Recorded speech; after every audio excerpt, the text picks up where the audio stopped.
Imagine um céu de bronze selado por uma palavra. Nenhuma nuvem, nenhum orvalho, só silêncio e poeira. Um único homem surge na crista das montanhas de Galaad. Olhos em chamas, barba selvagem, pele queimada de sol. E com um sussurro, ele fecha os céus. Em breve, reis tremerão, deuses cairão e fogo descerá do alto. Mas tudo começa aqui no deserto, com o profeta cujo nome significa Yahweh é Deus. O sol de meio-dia martiriza a paisagem austera de Galaad. As rochas fendidas guardam um segredo vivo. Elias, o tisbita. Seus pés descalços pisam a terra rachada enquanto ele ergue o rosto para o azul impiedoso. Meu Deus é Yahweh, murmura, e esse sussurro muda o destino de uma nação. Antes que os céus se fechassem e a terra se tornasse seca como um pergaminho antigo, antes que a fome se tornasse a única colheita de uma nação, existia um segredo guardado nas montanhas de Galaad, um segredo encarnado em um homem. Elias não parece um habitante da cidade, mas sim parte da própria paisagem, tão indomável quanto as montanhas que o cercam. Seus olhos, no entanto, queimam com uma intensidade que contrasta com a aridez ao redor. Há uma tempestade contida neles. Seu nome, Elias, era uma declaração, uma profecia em si mesma. Um nome que em breve ressoaria por todos os cantos do reino, do palácio real à cabana mais humilde. Eram tempos de divisão e escuridão. Após a morte do rei Salomão, o glorioso reino de Israel se partiu como um vaso de barro. Agora, o reino do norte sangrava sob o jugo de Acabe, o mais perverso de todos os reis que o precederam. Samaria fervilha, mas por trás do comércio há decadência. A capital do reino do norte pulsa com vida, mas há uma corrente de decadência por baixo da superfície. O mercado está cheio, mas as conversas são tensas, os olhares desconfiados. Acabe reina ao lado da bela e astuta Jezabel, princesa fenícia e sacerdotisa devota de Baal. Ela é a personificação do poder e da astúcia, exótica e bela, adornada com ouro e joias. Seus olhos escuros observam tudo com um cálculo frio, mas a iniquidade de Acabe não era suficiente por si só.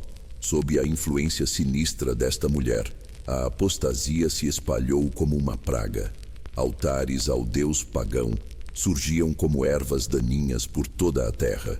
Templos pagãos recém-construídos fumegam com sacrifícios. Sacerdotes de Baal, vestidos com túnicas escuras, realizam rituais, seus cânticos ecoando de forma sinistra. Os profetas do Deus verdadeiro eram caçados e caíam à espada. O sangue dos justos clamava dos campos, e o coração da nação se afastava de seu Criador. E então Deus respondeu. Das montanhas ergueu-se um homem, não um príncipe, nem um nobre, mas um tisbita de aspecto rústico, cuja barba selvagem emoldurava olhos que ardiam como brasas vivas. Ele caminhava como se o próprio chão se curvasse para recebê-lo. Elias veste um manto de pele de animal sobre sua túnica, uma faixa de couro apertando sua cintura. Ele caminha com uma urgência divina, seus olhos fixos em um destino que só ele conhece. Sem aviso, Elias atravessa o palácio. Ele não hesita, não pede permissão.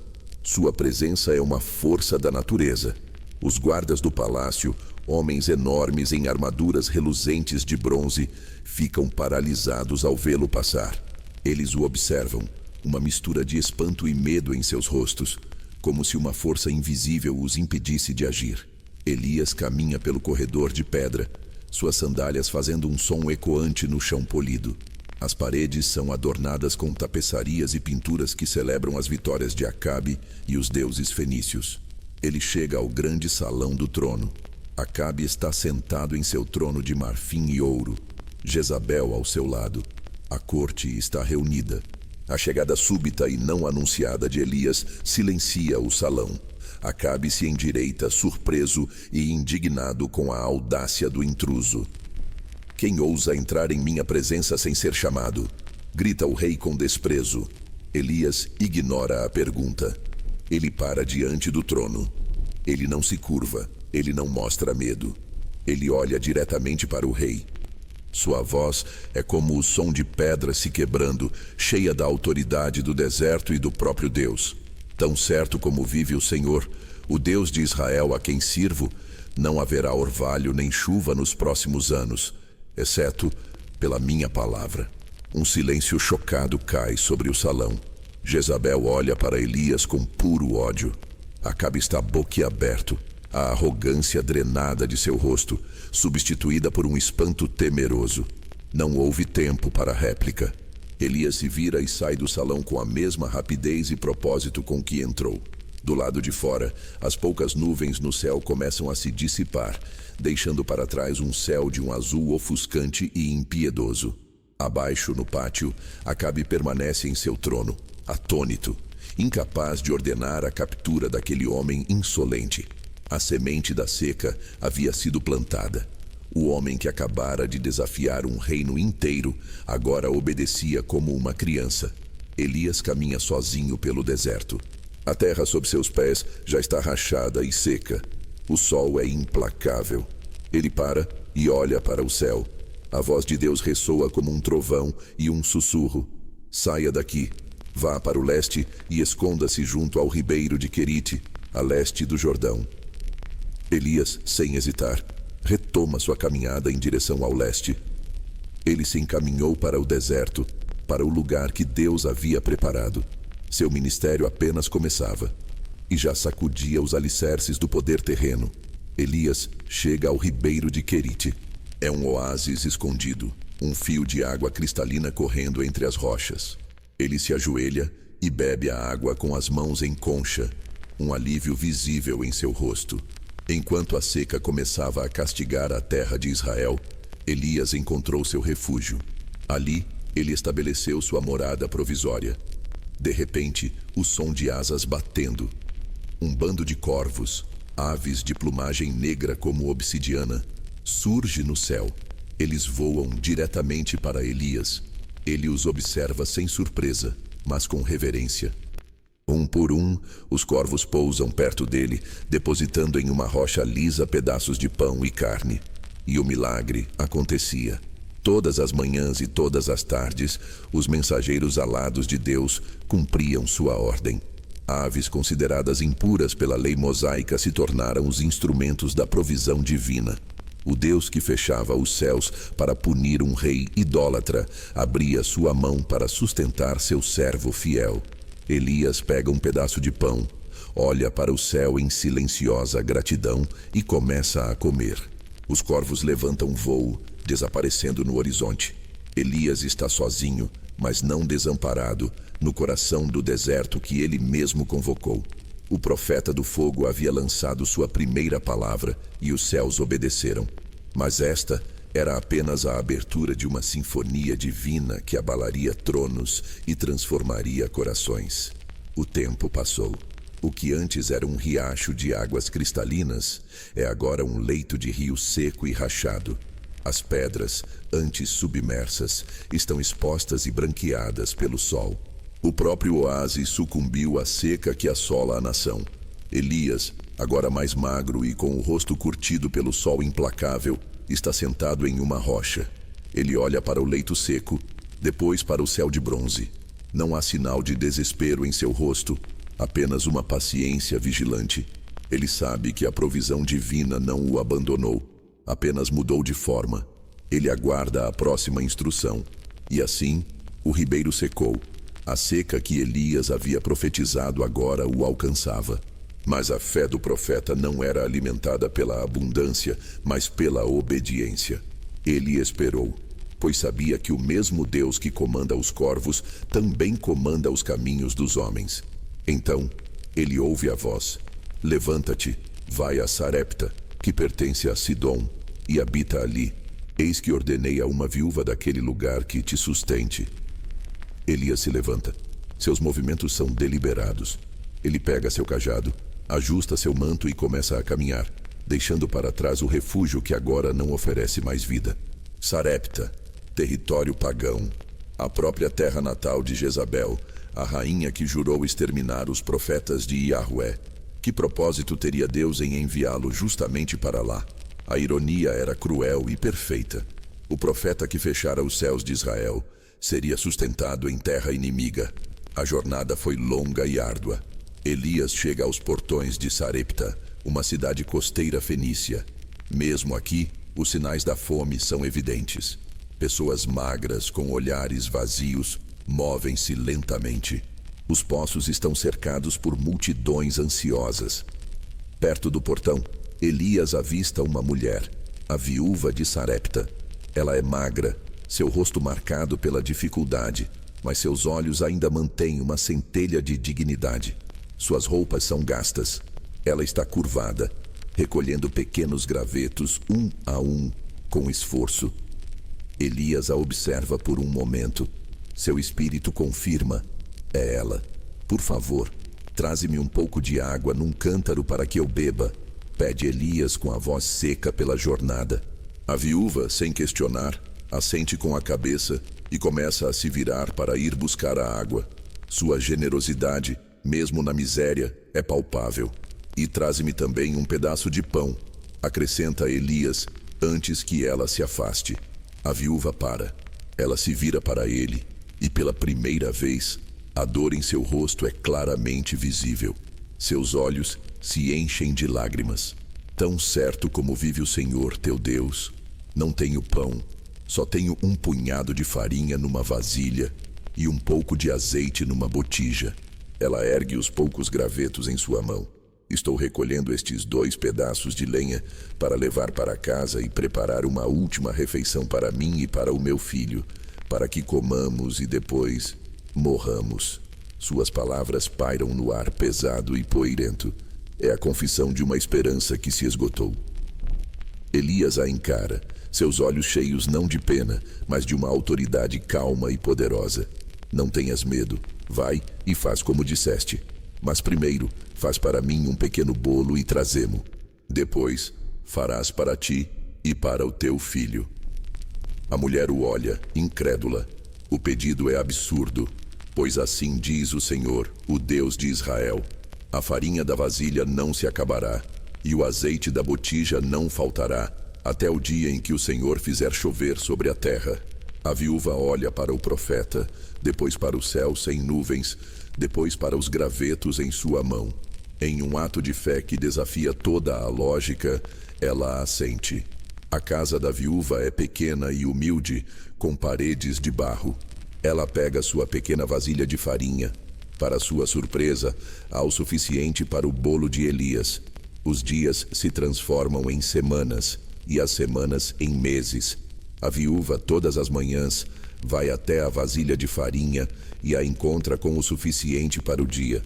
Ela vai até a botija de azeite e sempre há um pouco mais.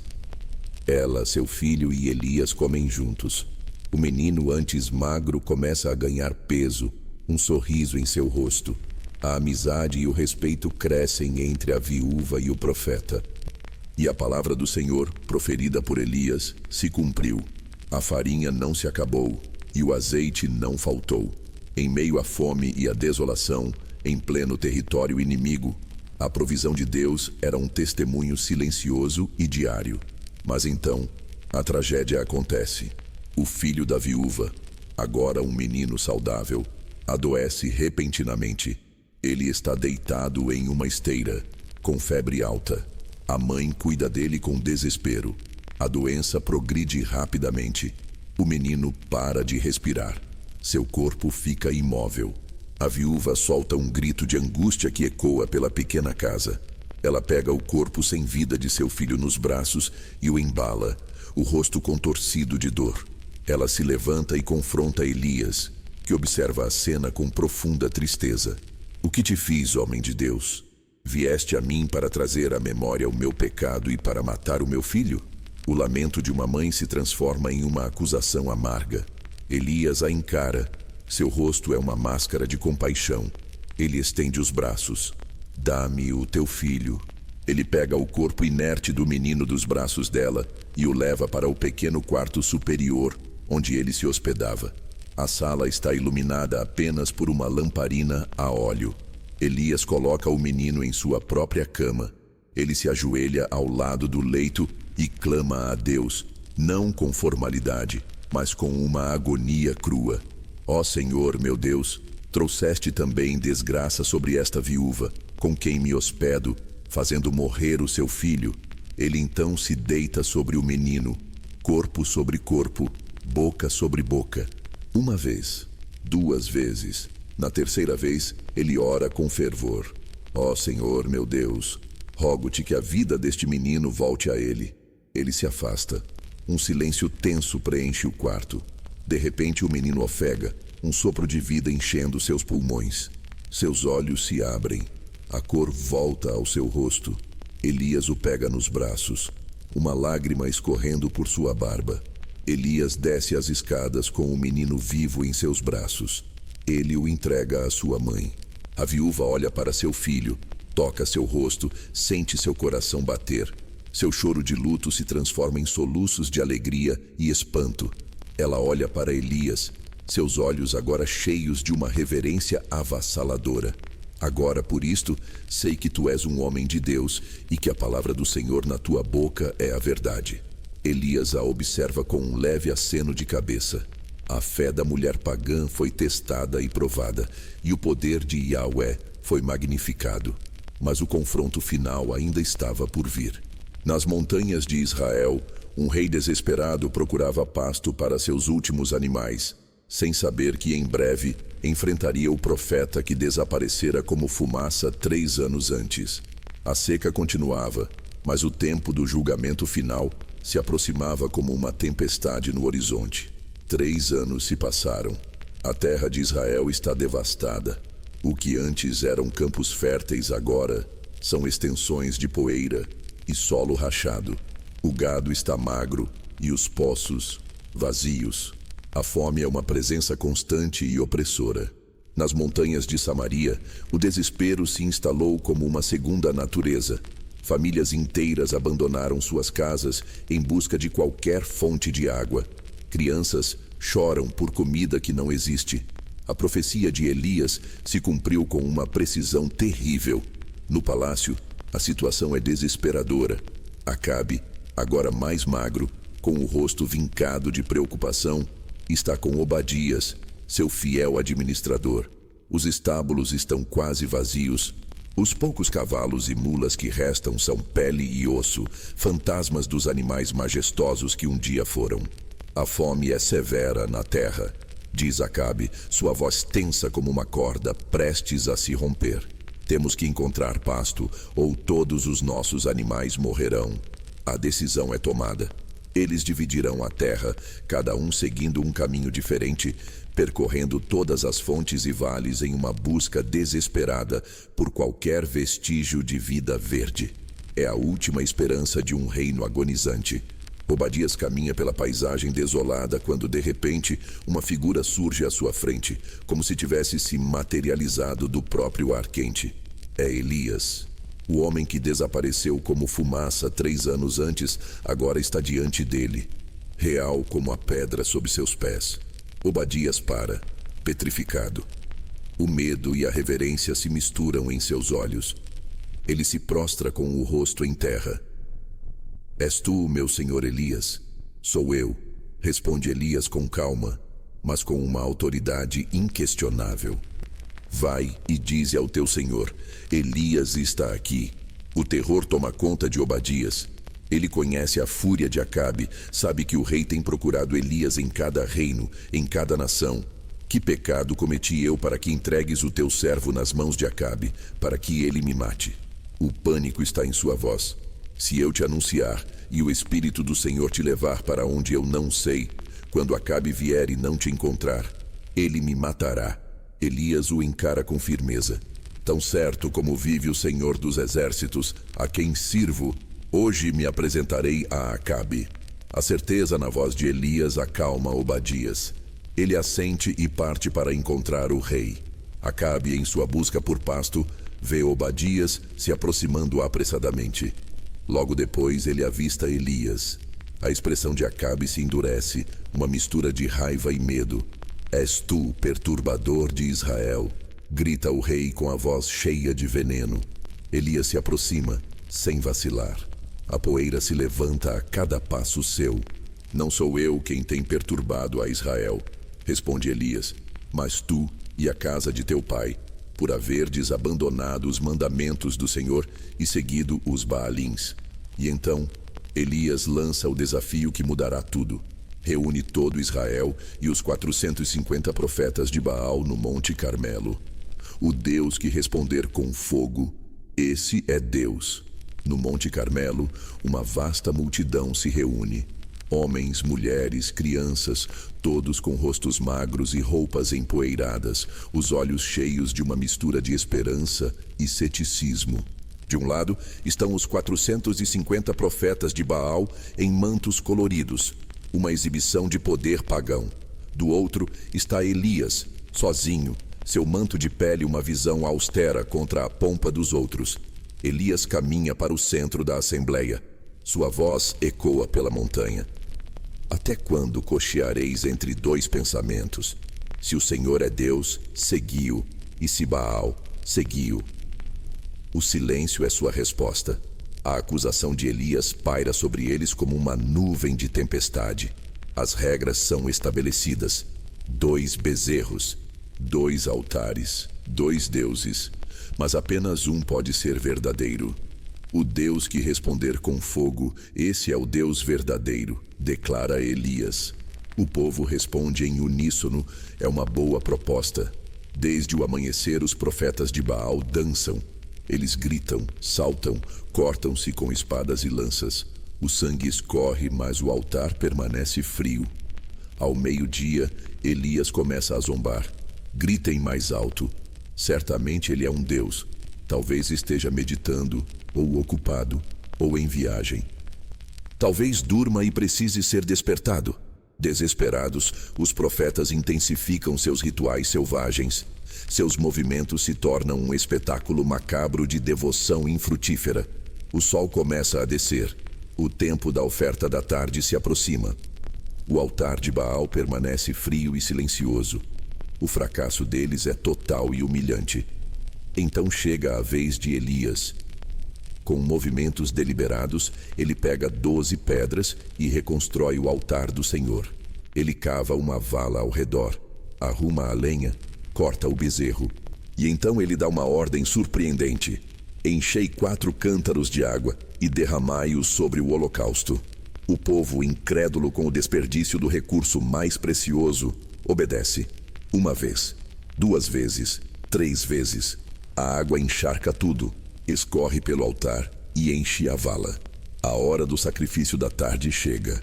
O céu se tinge com os tons do crepúsculo. Elias se aproxima do altar encharcado. Ele levanta as mãos para o céu.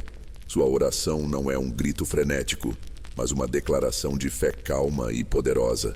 Ó Senhor, Deus de Abraão, de Isaque e de Israel, que hoje se saiba que tu és Deus em Israel e que eu sou teu servo. Responde-me, Senhor, responde-me, para que este povo saiba que tu, Senhor, és Deus. No instante em que ele termina, um fogo celestial desce do céu. É uma coluna de fogo intensa e sobrenatural que consome o holocausto, a lenha, as pedras, o pó e até mesmo a água na vala. A multidão grita de espanto e terror. Eles caem com o rosto em terra como uma onda. O Senhor é Deus, o Senhor é Deus. Vendo o povo finalmente reconhecendo a verdade, Elias se enche de uma fúria santa. Prendei os profetas de Baal, não deixeis escapar nenhum. O povo, agora galvanizado, captura os profetas de Baal. No ribeiro de Quizon, a justiça de Deus é executada. O ribeiro, quase seco, corre vermelho com o sangue dos falsos profetas. Mas a batalha ainda não terminou. Elias sobe ao cume do Carmelo. Ele se prostra no chão, o rosto entre os joelhos, em oração intensa. 7 vezes ele envia seu servo para olhar o horizonte. 7 vezes a resposta é: não há nada. Na 7ª vez, o servo retorna. Eis que se levanta do mar uma pequena nuvem como a mão de um homem. É o sinal, a resposta. Elias se levanta. Vai e dize a Acabe: prepara o teu carro e desce para que a chuva não te impeça. O céu escurece rapidamente. A pequena nuvem cresce, se multiplica e se torna uma tempestade furiosa. Acabe, em sua carruagem, chicoteia os cavalos, tentando chegar ao palácio. Atrás dele, a mão do Senhor vem sobre Elias. Ele aperta seu manto na cintura e, com força sobrenatural, corre à frente da carruagem de Acabe por todo o caminho até Jezreel, superando os cavalos do rei, enquanto uma chuva torrencial cai pela primeira vez em 3 anos. O fogo desceu, a chuva voltou, mas a guerra espiritual estava longe do fim. No palácio de Jezreel, Jezabel escuta o relato de Acabe com uma fúria crescente. A derrota de seus deuses é uma afronta pessoal. Ela chama um mensageiro. Encontre o profeta. Diga a ele que os deuses me castiguem severamente se amanhã, a esta mesma hora, eu não fizer contigo o que tu fizeste a cada um deles. O profeta que enfrentou 450 homens, que comandou fogo do céu, que correu mais rápido que cavalos, agora sente medo. O terror gelado da ameaça de uma mulher o atinge. O gigante espiritual, que desafiou uma nação inteira, agora se sentia quebrado, sozinho e perseguido. Ele se vira e foge para o deserto, onde uma jornada ainda mais profunda o aguarda. O rei Acabe, ainda abalado pelos acontecimentos, obedece a Elias sem questionar. Ele sobe em sua carruagem e começa a descer a montanha em direção a Jezreel. O céu, antes claro, agora se enche de nuvens escuras e ameaçadoras. Enquanto isso, Elias sobe ao cume do Carmelo. Ele não se junta à celebração, mas busca a solidão. Ele se prostra no chão, o rosto entre os joelhos, em uma posição de oração intensa e humilde. A batalha espiritual fora vencida com fogo, mas agora era necessária a fé para trazer a chuva prometida. Ele se dirige ao seu jovem servo. Sobe agora e olha para o lado do mar. O servo sobe até um ponto mais alto, perscruta o horizonte e retorna. Não há nada, responde. Volta, ordena Elias. O processo se repete. O servo vai e volta 6 vezes, e a cada vez a resposta é a mesma. Não há nada. Na 7ª vez, o servo retorna com uma notícia diferente, sua voz tingida de incerteza. Eis que se levanta do mar uma pequena nuvem como a mão de um homem. É o começo, o sinal, a resposta. Elias se levanta, a urgência retornando à sua voz. Vai e dize a Acabe: prepara o teu carro e desce, para que a chuva não te impeça. O céu escurece rapidamente. A pequena nuvem cresce, se multiplica e se torna uma tempestade furiosa. Ventos poderosos varrem o Monte Carmelo. Acabe, em sua carruagem, chicoteia os cavalos, tentando desesperadamente chegar ao seu palácio. Atrás dele, a mão do Senhor vem sobre Elias. Ele aperta seu manto na cintura e, com uma força sobrenatural, corre à frente da carruagem de Acabe por todo o caminho até Jezreel, superando os cavalos do rei, enquanto uma chuva torrencial cai pela primeira vez em 3 anos. No palácio de Jezreel, Acabe, encharcado e exausto, relata tudo a Jezabel. Ele descreve o fogo do céu, o clamor do povo, e como Elias executou todos os profetas de Baal à espada. Jezabel escuta sentada em seu trono. Seu rosto, inicialmente chocado, se contorce em uma máscara de pura fúria. Seus olhos ardem com ódio. A derrota de seus deuses é uma afronta pessoal. Para Jezabel, a demonstração de poder não era uma revelação, mas uma declaração de guerra. Ela chama um mensageiro. Encontre o profeta. Diga a ele que os deuses me castiguem severamente se amanhã, a esta mesma hora, eu não fizer contigo o que tu fizeste a cada um deles. Na manhã seguinte, Elias está em uma pequena vila, recebendo a gratidão do povo. De repente, um mensageiro real se aproxima, abrindo caminho pela multidão. Ele entrega uma mensagem a Elias, o profeta que enfrentou 450 homens, que comandou fogo do céu, que correu mais rápido que cavalos, agora sente medo. O terror gelado da ameaça de uma mulher o atinge. A ameaça era real, e Elias, apesar de todo o seu poder, era humano. O gigante espiritual que desafiou uma nação inteira agora se sentia quebrado, sozinho e perseguido. Ele se vira e foge. Elias viaja para o sul, para Berseba, em Judá, fora do alcance imediato de Jezabel. Ele deixa seu servo lá e continua sozinho, caminhando um dia inteiro deserto adentro. Exausto, ele finalmente desaba sob a sombra de um solitário arbusto de zimbro. A paisagem ao redor é um mar de areia e rochas, refletindo a desolação em sua alma. Ele ora, mas sua oração é um lamento. Já basta, Senhor. Tira a minha vida, pois não sou melhor do que os meus antepassados. Ele se deita e adormece sob o arbusto. De repente, ele sente um toque suave. Ele abre os olhos e vê um anjo, uma figura de luz serena. Ao seu lado, há um pão assado sobre brasas quentes e um cântaro de água. Levanta-te e come, diz o anjo. Elias come e bebe, e volta a se deitar. O anjo do Senhor retorna uma segunda vez. Toca-o e diz: levanta-te e come, porque o caminho é demasiado longo para ti. Fortalecido pela comida divina, Elias viaja por 40 dias e 40 noites. Ele caminha sob o sol escaldante, dorme sob as estrelas, atravessa paisagens rochosas e desoladas, impulsionado por uma força que não é sua. Ele finalmente chega ao Monte Horebe, o Monte de Deus, o mesmo lugar onde Moisés recebeu os 10 mandamentos. Ele encontra refúgio em uma caverna escura.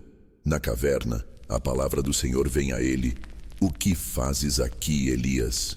A pergunta não busca informação, mas convida à reflexão. É um convite para que Elias expresse seu desânimo e frustração. Tenho sido muito zeloso pelo Senhor, o Deus dos exércitos, responde Elias com a voz cheia de amargura. Os israelitas rejeitaram a tua aliança, derrubaram os teus altares e mataram os teus profetas à espada. Sou o único que restou, e agora também procuram matar-me. A resposta de Elias revela sua percepção de um fracasso total, de uma solidão desoladora. Sai e permanece no monte na presença do Senhor, pois ele passará, ordena a voz divina. Elias sai e fica na entrada da caverna. De repente, um vento poderoso e violento rasga as montanhas e despedaça as rochas diante do Senhor. Mas o Senhor não estava no vento. Depois do vento, um terremoto abala a montanha. Mas o Senhor não estava no terremoto. Depois do terremoto, um fogo consumidor. Mas o Senhor não estava no fogo. E depois do fogo, um sussurro suave e tranquilo. Uma presença calma e poderosa que transcende as manifestações espetaculares de poder. Ao ouvi-lo, Elias cobre o rosto com o manto, sai e para na entrada da caverna. Elias compreendeu. Deus nem sempre se manifesta em grandes demonstrações de poder como no Carmelo. Às vezes, sua presença vem em uma brisa suave, em um sussurro quase imperceptível. A voz sussurra novamente: o que fazes aqui, Elias? A resposta de Deus foi surpreendente. Volta pelo caminho do deserto rumo a Damasco. Quando chegares, unge a Hazael como rei da Síria. Também unge a Jeú, filho de Ninsi, como rei de Israel, e unge a Eliseu, filho de Safate, de Abel-Meolá, para que seja o teu sucessor como profeta. Elias não estava sozinho. Deus revelou seu plano maior. A justiça seria executada, a idolatria seria julgada, e a voz profética continuaria. E o mais reconfortante de tudo: no entanto, reservei para mim em Israel 7.000, todos os joelhos que não se dobraram a Baal e toda a boca que não o beijou. Elias, com o coração renovado e um novo propósito, deixa o Monte Horebe. Ele está fortalecido, não pelo poder espetacular, mas pelo sussurro da presença contínua de Deus e pela promessa de que ele nunca esteve verdadeiramente sozinho. O profeta do fogo havia aprendido que a verdadeira força não vem apenas do trovão e do relâmpago, mas também da quietude sagrada, onde Deus sussurra seus segredos mais profundos. A jornada continuava, mas agora com a certeza de que mesmo nos momentos mais sombrios, o Senhor permanece fiel àqueles que o servem.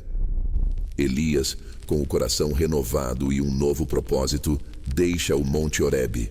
Ele está fortalecido, não pelo poder espetacular, mas pelo sussurro da presença contínua de Deus e pela promessa de que ele nunca esteve verdadeiramente sozinho. O profeta do fogo havia aprendido que a verdadeira força não vem apenas do trovão e do relâmpago, mas também da quietude sagrada, onde Deus sussurra seus segredos mais profundos. O tempo passa. A paz entre Israel e a Síria é frágil, uma calmaria tensa que esconde tempestades futuras.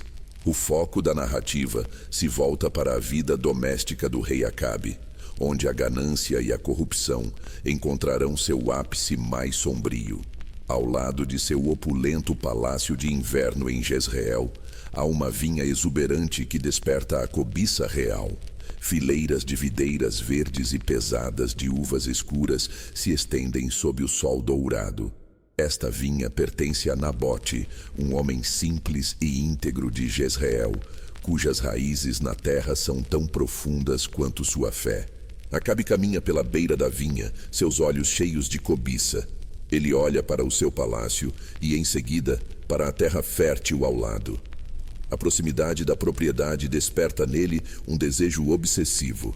Esta vinha seria um jardim perfeito para o palácio, murmura para seus oficiais. Uma horta para minhas especiarias. Acabe se aproxima de Nabote, que está cuidando de suas videiras com o carinho de quem trata de filhos. O rei adota um tom falsamente amigável. Nabote, vende-me a tua vinha para que eu a use como horta, pois está perto do meu palácio. Em troca, dar-te-ei uma vinha melhor, ou se preferires, pagarei o seu valor em dinheiro. A proposta parece razoável, justa até, mas para Nabote, a terra é mais do que propriedade. É herança, é identidade, é conexão sagrada com seus antepassados. Sua resposta é firme e inabalável. Que o Senhor me livre de te vender a herança de meus antepassados. A recusa é um choque para Acabe. Ele, o rei, acostumado a ter tudo o que deseja, não consegue entender como um súdito pode negar algo ao seu soberano. Para Nabote, não se tratava apenas de uma questão de propriedade, mas de identidade espiritual. A lei de Moisés estabelecia que as terras tribais deveriam permanecer nas famílias e clãs a que foram originalmente atribuídas. A vinha não era simplesmente um terreno, era parte da herança sagrada de Israel. Acabe retorna ao palácio abatido e indignado. Ele se joga em sua cama como uma criança mimada, vira o rosto para a parede e se recusa a comer. É um espetáculo patético. O rei mais poderoso do Reino do Norte reduzido a um homem-criança por não conseguir o que deseja. Jezabel entra no quarto e o encontra neste estado lamentável. Por que estás tão abatido que não queres comer? Pergunta com um misto de desprezo e astúcia. Acabe resmungando explica a situação. Jezabel solta uma risada fria e desdenhosa. É assim que governas Israel? Levanta-te, come e anima-te. Eu mesma te conseguirei a vinha de Nabote, o jezreelita. E assim, a engrenagem da maldade começou a girar. À luz de velas, Jezabel escreve cartas em nome de Acabe, selando cada uma com o selo real. As cartas são enviadas aos líderes e nobres da cidade de Jezreel, contendo instruções precisas para uma conspiração mortal. Os líderes da cidade, tendo recebido as cartas, proclamam um jejum. Nabote é colocado em uma posição de destaque entre o povo. Então 2 homens de reputação duvidosa, os filhos de Belial, são colocados diante dele. Este homem amaldiçoou a Deus e ao rei, gritam em falso testemunho. Eu ouvi, ele blasfemou contra Deus e contra o nosso rei Acabe. A multidão, manipulada, se enfurece. Foi uma perversão grotesca da justiça. O jejum, um ato de penitência, foi usado como pretexto para um assassinato legal. As falsas acusações de blasfêmia e traição selaram o destino de um homem inocente. Nabote é arrastado para fora da cidade e apedrejado até a morte pela multidão enganada. A notícia chega rapidamente a Jezabel. Nabote foi apedrejado e está morto, relata o mensageiro. Jezabel vai até Acabe com um sorriso triunfante. Levanta-te e toma posse da vinha que Nabote, o jezreelita, se recusou a vender-te. Ele já não vive, mas está morto. Sem fazer perguntas sobre como isso aconteceu, Acabe se levanta imediatamente. A tristeza se foi, substituída pela ganância satisfeita. Ele desce para tomar posse da vinha de Nabote, tocando as uvas como se fossem troféus de guerra. Mas sua satisfação é curta. De repente, a palavra do Senhor vem a Elias. Dirige-te a Acabe, rei de Israel, que reina em Samaria. Ele está na vinha de Nabote, da qual tomou posse. Elias aparece na vinha como uma tempestade súbita, confrontando Acabe. O rei recua, surpreso e culpado. Meu inimigo, me achaste? Pergunta com a voz trêmula. Eu te encontrei, responde Elias com uma fúria justa em seus olhos. Por te haveres entregado a ti mesmo para fazer o que o Senhor reprova, trarei desgraça sobre ti. A sentença de Elias é devastadora e específica. Destruirei os teus descendentes e acabarei com todos os varões da casa de Acabe, sejam escravos ou livres. E quanto a Jezabel, os cães a devorarão junto ao muro de Jezreel. Os que pertencem a Acabe e morrerem na cidade, os cães os comerão. E os que morrerem no campo, as aves do céu os comerão. Ao ouvir as palavras de Elias, Acabe pela primeira vez mostra um arrependimento genuíno. Ele rasga suas vestes, veste-se de saco, jejua e se humilha perante o Senhor. Deus, vendo sua humildade, fala novamente a Elias. Viste como Acabe se humilhou perante mim? Por haver ele se humilhado, não trarei esta desgraça durante o seu reinado, mas durante o reinado de seu filho. A sentença foi adiada, mas não anulada. A justiça divina chegaria, mesmo que levasse uma geração. A casa de Acabe estava condenada, e a palavra do profeta selara seu destino. Enquanto isso, em uma paisagem diferente e mais fértil, um jovem chamado Eliseu está arando um campo. Ele é forte e focado em seu trabalho. 12 juntas de bois estão à sua frente, e ele mesmo guia a 12ª. É um homem de posses, não um simples camponês. Elias, em sua jornada de volta do Monte Horebe, se aproxima dele. Ele caminha em silêncio, seus passos decididos. Elias passa por Eliseu e, em um gesto carregado de simbolismo, lança seu manto sobre os ombros do jovem. Eliseu para imediatamente. Ele compreende o significado do ato. O manto do profeta representa sua autoridade, seu chamado, seu espírito. Ser coberto por ele é ser escolhido como sucessor. Ele deixa os bois e corre atrás de Elias. Deixa-me despedir-me de meus pais e depois te seguirei. Pede. A resposta de Elias é enigmática, mas clara. Vai e volta. O que eu te fiz? A resposta não é uma recusa, mas uma afirmação da liberdade de escolha de Eliseu.